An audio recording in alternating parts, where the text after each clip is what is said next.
오늘 하루 종일 여기 참여하면서 몇 가지 메모를 했는데 그거를 나누는 것이 더 좋겠다 그런 생각이 들었습니다. 그래서 기아대책 대북 사업에 대한 부분과 기아대책에 대한 소개는 기아대책 홈페이지에 가면 잘 있습니다. 그래서 한번 살펴주시면 감사하겠고요. 간단하게 소개를 드리면 기아대책은 89년 한국에서는 원조를 받던 한국이 올림픽을 치른 후에 결국 받지 말고 주자라는 취지에서 아마 기독교 리더십들의 각성이 있었던 것 같습니다. 그분들에 의해서 설립되었고요. 대북사업은 1994년 북한이 군함의 행군이 시작했을 때 평양 제3빈민병원에 엑스레이 자재를 넣으면서 시기적으로는 인간이 최초라고 하는데 그 당시에 종교계와 많은 NGO들이 그동안 닫혀있던 남북 협력의 그 문을 열었던 것이 바로 그 시기입니다. 그 시기에 조금 먼저 그렇게 대북 사업을 시작했고요. 통계를 보니까 2015년까지 한 255원 정도의 사업을 진행한 것이 있습니다. 현재는 크게 세 가지 분야로 일을 하고요. 목표는 대북 사업의 목표는 리바이벌입니다. 회복입니다. 이 회복에는 다양한 뜻이 있죠. 지금 분단 70년인데 느헤미야가 그 예루살렘 성전을 생각하면서 울지 않습니까? 우리도 지금 70년이라고 하는 이 분단의 세월을 지나면서 우리 다음 세대들은 통일을 열망하지 않는 것으로 제가 알고 있습니다. 통일을 왜 해야 되는지, 그들과 왜 하나가 되어야 되는지에 대한 의식도 불명해지고 있습니다. 안타까운 마음으로 우리 사업의 목표를 리바이벌이라고 정했고요. 이 리바이벌에 두 개의 타겟이 있는데 하나는 헐벗은 땅을 회복해야 되겠다. 또 하나는 어린이들과 취약계층에 있는 아이들을 회복해야겠다. 그 두 개의 타겟을 정했고 타겟별로 땅의 회복을 위해서는 생명나무 프로젝트라고 하는 프로젝트를 진행하고 있고요. 인간 회복을 위해서는 꿈나무 프로젝트라고 하는 그러한 사업을 진행하고 있습니다. 생명나무 프로젝트는 밖에 나가시면서 설명서 한번 보시면 좋을 것 같고요. 꿈나무 프로젝트는 현재 매달 100톤씩 그렇게 각 도에 있는 학원들 그리고 기숙학교들이 있습니다. 양강도나 자강도에 가면 학교들이 멀기 때문에 기숙사가 있고요. 거기에 국가가 급식을 보장해야 되는데 그것을 하지 못해서 여러 단체들이 그것을 보장하는 사업을 하는데 그 국가 기관들과 함께 공식적으로는 10,000명이라고 합니다. 실제적으로는 20,000명 정도 되고요. 기숙학교에 있는 학생들을 포함해서 30,000명 정도 대응을 하고 있고요. 올해는 5만 명에 대해서 대응을 하고 있고 하반기는 정말 놀라운 것인데 한 33만 명에 대해서 매일 점심에 대해서 대응하고 있습니다. 이 일이 가능했던 것은 뭐냐면 저희가 94년 대북 사업을 시작하고 나서 현재까지 한 번도 매년 일을 멈춘 적이 없습니다. 그렇게 돌이켜보면서 우리의 사업의 원칙이 무엇인가 라고 돌아보았을 때 이 일은 멈추면 안 되는 거구나. 왜냐하면 하나님이 하시는 거기 때문에 사람들이 하는 것이라면 법과 제도 때문에 분위기 때문에 멈출 수가 있습니다. 그러나 기아대책 같은 미션 NGO가 하나님이 우리를 부르신 것에 대해서 응답하는 건데 이것이 멈춘다면 하나님이 일이 아니고 인간의 일이었겠구나 돌아보면서 그런 고백을 합니다. 그러면서 우리들의 사업의 원칙을 멈추지 않는다라고 정했습니다. 멈추지 않기 위해서는 두 가지가 필요한데 지속 가능한 사업 기반이 있어야 되고요. 지속 가능한 사업이 있어야 됩니다. 그러기 위해서 가장 중점적으로 만든 것이 NKFHI라고 하는 해외 조직입니다. 어떻게 보면 대북 사업 플랫폼이고요. 이 플랫폼을 통해서 현재 꿈나무 프로젝트로는 미국 쪽에서 200만 정, 250만 정, 올해는 250만 정의 알벤다졸이라고 구충제가 들어가고 있습니다. 지금 배가 남포항으로 가고 있습니다. 또 저 프로젝트를 통해서 여러 기아대책뿐만이 아니라 여러 단체들이 그 아이들의 그 급식에 대해서 대응하고 있습니다. 그래서 이것이 플랫폼이라고 하는 것에 대해서 선포를 하고 얼마 있지 않아서 저희가 뜻을 같이 하는 민간단체라든지 다른 기관들이 여기에 같이 참여를 하고 있습니다. 그래서 처음에 2015년에 하나님께 기도하기를 조선에 고아가 2만 명이 있다는데 그 아이들을 먹게 해주십시오 라고 기도했던 그 기도가 16년 박근혜 대통령께서 인도적 지원 사업을 멈추라고 했던 그 해의 시작이 되었습니다. 기적이죠. 우리나라에서 아무 인도적 사업이 없었을 때 지속 가능한 플랫폼을 만들고 그 플랫폼을 통해서 그 일이 이루어졌다고 하는 것, 그리고 그 한 해가 지나서 그것이 2배로 확장되고 지금 또 한 해가 지나서는 거의 10배로 확장됐다고 하는 것은 놀라운 기적입니다. 이것은 어떤 한 단체의 노력이라고 하기보다는 같은 신앙인으로서 고백하건대 저 땅에 대한 하나님의 마음이 어떠한 것인가 라고 하는 고백을 우리는 하지 않을 수가 없습니다. 꿈나무 프로젝트는 그렇게 진행이 되고요. 이 프로젝트는 생션 이전에는 급식 사업을 중심으로 진행이 될 것입니다. 그러나 제재가 해제가 되면 교육 지원 사업으로 확장이 되는데 지금 뭐 시범 사업이 하나 물밑에서 진행이 되고 있는 건이기도 합니다. 학교 재건 사업입니다. 조선은 1950년대 후반에 무상교육을 실시하면서 학교들을 짓기 시작했는데 그 학교가 지금 한 번도 중보수되지 않고 지금까지 여전히 존재하고 있습니다. 아시는 분들은 아마 아실 거예요. 사업계획서도 받으신 분들이 있을 겁니다.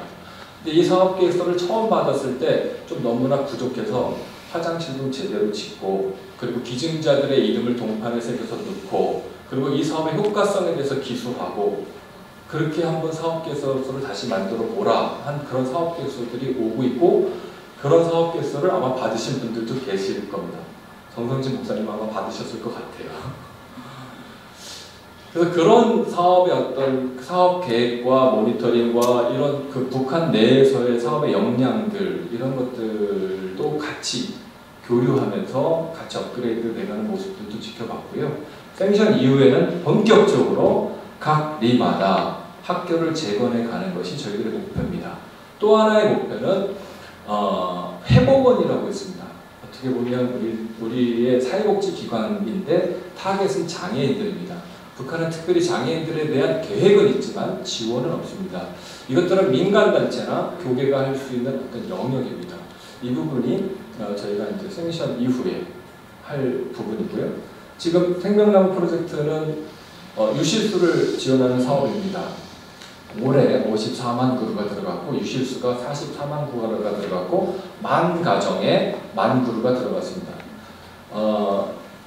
이 프로젝트는 현재는 유실수가 그 민간인들, 인민들이죠. 인민들의 다락밭에 심어져서 그 인민들이 원래는 약속을 하기를 너희들이 다락밭에 나무를 유실수를 심으면 여기에서 생산되는 옥수수 식량을 보존해주고 그리고 겨울에 땔감을 보존해주겠다라고 약속을 했는데 그 사람들이 유실수만 주면 옥수수 보존 안 해줘도 됩니다. 그리고 리 단위로 사업을 진행하면 연료를 보장하기로 했는데 그 도당 전체에다가 이걸 심어버려서 그렇게 되면 연료를 보장하지 못한다. 그렇게 얘기돼서 그렇게 이제 진행하고 있는데 놀라운 것은요. 북한의 그 산림복구 전투를 그들 스스로 하는데 매달 120%씩 초과 달성합니다. 그러나 다음에 보면 살음률, 살아나는 확률이 15%에서 20%밖에 안 됩니다. 근데 올해 넣었던 이 사업에 본인들이 보낸 자료가 98%의 살음률이 나타나고 있습니다. 지금 평북에 저희 스테파나와 그 파트너가 저 땅을 지금 이 순간에 돌아다니고 있습니다. 그래서 각 군당에 심어진 것, 리당에 심어진 것들을 지금 모니터링하고 있습니다. 현재 그런 보고도 나중에 개별적으로 만나시면 드릴 수가 있습니다. 그게 이제 생명나무 프로젝트고요.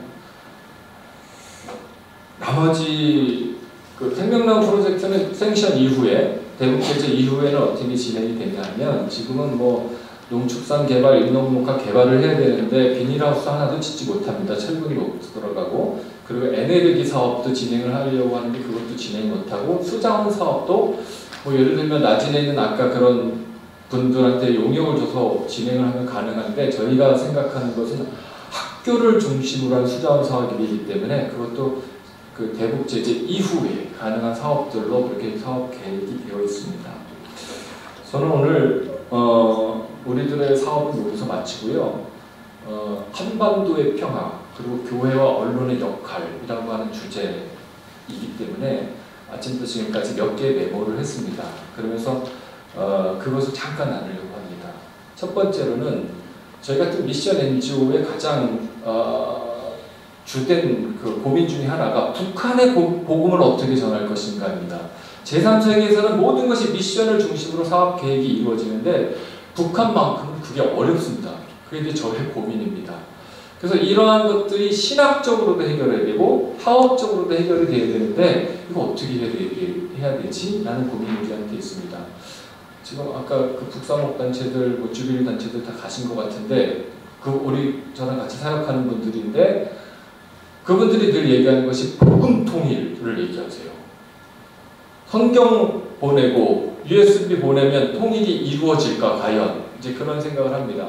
그러면서 들은 고민이 복음에 대해서 아까 우리 굿뉴스 말씀하셨잖아요. 굿뉴스가 복음인데 복음에 대해서 우리가 어떻게 규정하고 정의하느냐에 따라서 우리의 사업의 양태가 엄청 달라질 수 있겠구나. 그리고 또 동일하게 다 복음에 대해서 얘기하는데 개념이 서로 다 다르다는 것을 우리가 잘 알고 있지 않습니까? 교단별로도 다르고 단체별로도 다르고 초대교회도 아마 그런 고민이 있었던 것 같습니다. 복음이 로고스냐 사랑이냐 실천이냐 다양한 고민들이 있었던 것 같습니다.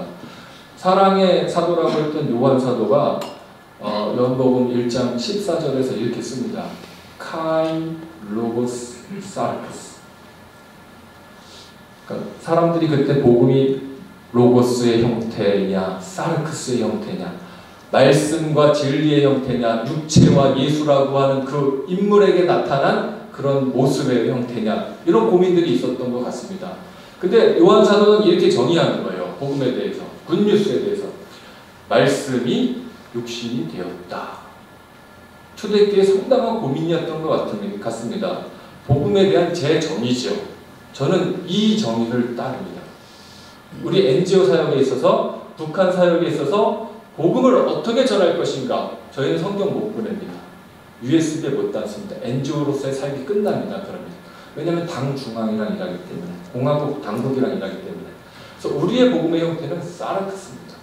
사르크스라고 하는 것은 주님이 하나님의 그 사랑을 당신의 아들로서 그 육체로서 보여주신 것이죠. 그것은 눈물이고 그것은 가슴이고 그것은 피고 그것은 고난이었습니다. 기아대책이 말하는 빵입니다. 빵. 그래서 저는 아이들한테 빵을 주는 것은 복음을 준다라고 동일하게 생각하고 있습니다. 그래서 우리가 북한을 대상으로 어떤 교회가 사역을 할 때 이런 복음에 대한 제 정의로 저를 스스로 위안하는 것이기도 하지만 한번 신학적으로 정의해 볼 필요도 있겠다. 뭐 그런 제안을 드리는 것입니다. 이러한 관점으로 본다면 우리들이 보는 모든 이 세계관이 달라지는 것이겠죠. 어제 WFP가 북한 1000만이 영양실조에 걸렸다. 영양 불균형이 아닙니다. 영양실조입니다. 이러한 정보를 보면서 우리가 로고스의 관점에서 보면 이성적이고 합리적으로 판단하게 됩니다. 그러나 사르크스의 관점에서 보면 그것은 다른 그 라틴어 단어로 같이 연결시키면 파토스입니다. 눈물로 보는 거죠. 그 땅에 많은 사람들이 지금 굶고 있겠구나.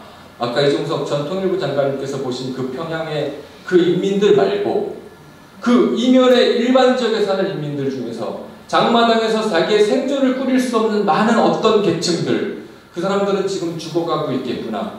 사르크스, 복음의 눈으로 보면 그런 것들이 보이기 시작하는 겁니다. 2016년 GNI 개수에 보면 한국이 100%라면 국민 총소득이 북한은 2.2입니다. 우리가 100만 원 벌 때 저 사람은 22,000원 버는 겁니다. 이런 나라와 우리나라를 동등하게 놓고 생각하시면 안 됩니다. 자존심, 그 수치만 보고도 우리는 읽을 수 있어야 됩니다. 이것이 복음을 어떤 방식으로 정의하느냐에 따라서 우리의 눈이 달라지고 거기서 나오는 수없이 많은 데이터들을 보고 판단하는 능력이 생기는 거죠. BBC 기자가 어제 전화 왔더라고요. 북한의 실제 상황이 어떠냐고.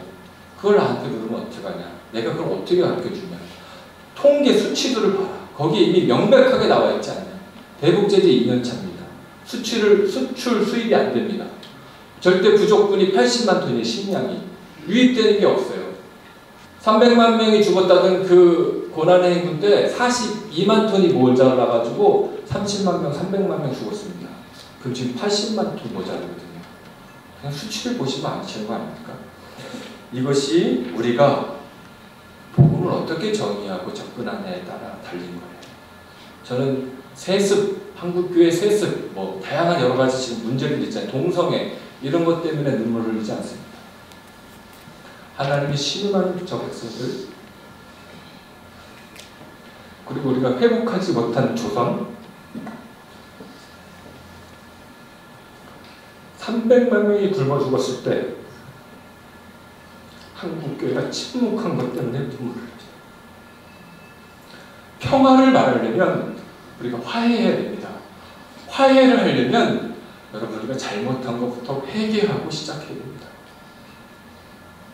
지금 제재 때문에 외면하고 있는 것, 하나님 앞에서 얼마나 부끄러운 겁니까? 형제와 형제가 사랑을 하는데 왜 남의 눈치를 봅니까? 왜 우리는 그런 원칙 하나도 세우지 못하고, 아니 우리가 정치가입니까? 여러분들 한국교회 예언자들이시잖아요. 왜 예언자들이 소리를 내지 못하는지 저는 너무나 답답합니다. 2016년 박근혜 정부가 인도적 지원을 못했어요. 그때 통일부 가가지고 도대체 당신들은 무엇을 하는 겁니까? 그렇게 얘기했을 때 거기 아주 높은 지혜 있는 분이 이렇게 얘기했어요. 제가 목사인 걸 알더라고요. 목사님, 이럴 때 NGO가 무슨 얘기를 해줘야 되는 거 아닙니까? 이럴 때 교계의 그 지도자들이 뭐라고 얘기해줘야 되는 거 아닙니까? 그때 그 사람들도, 공무원들도, 고위공직자들도 얼마나 답답하면 그런 얘기를 하겠습니까? 교회가 해야 될 역할, 예언자적 소리를 나타내는 것입니다. 언론이 해야 될 역할, 예언자적 역할을 나타내야 되는 겁니다. 미국에게 계속 뭘 물어보는 이러한 우리의 정치가들은 그럴 수밖에 없죠. 근데 우리가 지금 정치하는 사람들은 아니지 않습니까? 사랑을 전달하는 것, 복음을 전달하는 것, 그 사르크스를 전달해내는 우리들이 더 이상 이 예언자의 벙어리가 되어서 그 소리를 멈추는 것이 아니라 그 소리를 나타내는 우리 교회와 언론이 되기를 당부를 드립니다. 이 일을 위해서 또 하나의 메모가 있는데요. 왜 했는지 모르겠는데 아까 어떤 젊은 기자가 묻더라고요. 통일이라고 하는 거 젊은 사람들은 원하지 않습니다. 맞습니다. 지금 통일 얘기하면 단박에 우리의 적이 50%가 생깁니다. 통일 그러면 이루기가 어렵습니다. 그래서 평화 공존이라고 하는 거대 담론이 이미 한국 사회를 이 통일이라고 하는 담론을 넘어선 것이 제 판단입니다. 앞으로는 평화 공존이죠. 그래서 우리가 특별히 한국교회가 또 언론이 또 우리 국민이고 종교국이 해야 될 일이 있다면 과거에 이념의 갈등이 심했을 때 한국교회는 치열하게 통일 신학에 대한 논의들을 했고 많은 통일 신학에 대한 논문들과 저서들이 쏟아져 나왔습니다. 근데 지금은 그런 게 별로 없어요. 어떤 연구소들은 많이 있지만 통합적인 또 학교에서 그런 것들이 나오는 게 없습니다. 그래서 젊은 신학자들이 지금 평화를 전공하고 끝나가는 거네요. 그런 사람들이 오고 있습니다. 돌아오고 있어요. 그래서 국민일보가 특별 연재로 논문 10편만 실으면 책 한 권이 되고요. 제가 볼 때는 그러면 평화 신학이, 공존의 신학이 한국 사회의 정착이 될 거라고 생각합니다. 이런 것들을 이끌어 주시면 좋겠습니다. 교회. 시간이 지난 것 같아서 하나만 말씀드릴게요. 교회는 무엇을 할 것인가? 북한은 비핵화를 하고 정치가들은 비핵화를 합니다. 핵이요 가장 먼저 완성된 것이 대한민국이었어요. 손양원 목사님이 사랑의 원자탄이라는 것을 만드셨더라고요. 그리고 그분은 그것을 비핵화하지 않고 터뜨리셨어요. 저는 한국교회가 이러한 일들을 우리가 비핵화를 할 겁니까? 우리가 가서 인프라를 깔 것입니까? 우리가 가서 무슨 기업 투자와 사업 무슨 거대한 개발을 할 것입니까? 한국교회는 한국교회마다 가지고 있는 크리스찬의 가슴마다 가지고 있는 그 사랑들을 폭발시키는 일, 그것이 한국교회가 할 일이라고 생각합니다. 기아 대책은 그것에 대한 대안을 몇 가지 제시하겠는데 이것입니다. 꿈나무 프로젝트 아동기금입니다. 300만 명이 죽었어요. 저는 회개하는 마음으로 300만 명과 점심을 나누어 먹는 것을 제안합니다. 현재 15만 명 정도에서 대응하고 있지만 국민일보와 같이 목숨을 걸고 한국교회가 같이 일어나면 300만 명 아무것도 아닙니다. 10,000원이면 애들 3명이 한 달 동안 점심을 먹을 수가 있습니다. 우리가 몰라서 못하는 거예요. 이런 기금에 참여하는 일, 이건 교회가 할 수 있어요. 나무 심는 일도 5,000원, 비싼 금액이죠. 3년 동안 그것을 다 가꾸고, 그리고 그것을 심은 그 리당, 그리고 뭐 림반이 있어요. 거기다가 식량도 통강냉이로 지원합니다. 통강냉이로 보존해주는 사업, 이런 것들이 생명나무 기금으로 진행이 됩니다. 이거는요, 생명나무는 창세기에 동산 중앙에 있었던 생명나무, 요한계시록의 새하늘 새 땅에 나오는 생명나무, 생명을 주는 존재로서의 그리스도입니다. 어떻게든 그리스도를 저 땅에 보내서 회복시키고자 하는 열망이죠. 복음이 그런 사르크스, 우리의 열망과 같이, 열정과 같이 연결되어서 저 땅과 연결이 된다면 굳이 통일을 말하지 않아도 이미 우리는 통일을 이루고 사는 그러한 사람들이 되지 않을까 생각이 듭니다.